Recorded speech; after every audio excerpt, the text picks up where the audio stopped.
Okay, excellent. So, as a manager, can you just run us through like your duties, your responsibilities? What was expected of you?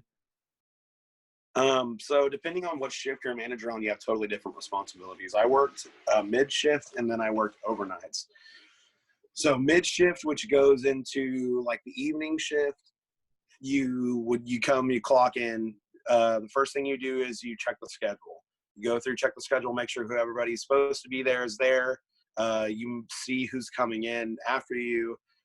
Generally, for me, since I was mid shift for a while, that's when all the like teenagers come. So like the staff is kind of like they don't like to listen and they don't really care. So it's just a little bit harder to run that shift. So you really look for those employees that stand out and those people. And you're like, okay, good, this person's working. Or if you see like, oh, just to say Kyle always calls in.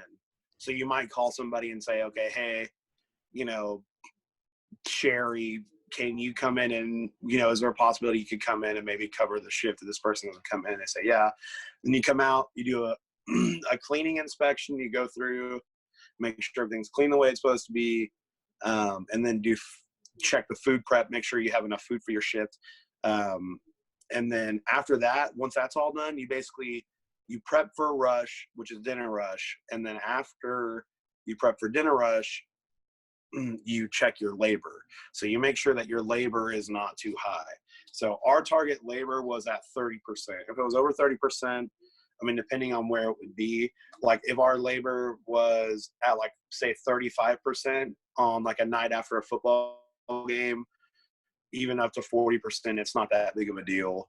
But like on a Tuesday and you're at like 40% labor, someone's got to go home. Right. Okay, well that makes sense. No, it sounds cool, man. So how many times would you get? Did you have a lot of no shows, like people just like not showing up to All shifts? the time, all the Yeah, time. I guess in that type of industry, it's just something that you have to deal with like on a recurring Oh yeah, basis. absolutely. Okay, And you well, always have it's always the same people too. So you kind of have really, to, how yeah. many no shows until you get fired? Like, is it one and done, or is like you get a couple chances maybe? Um, it depends. So like no call, no show.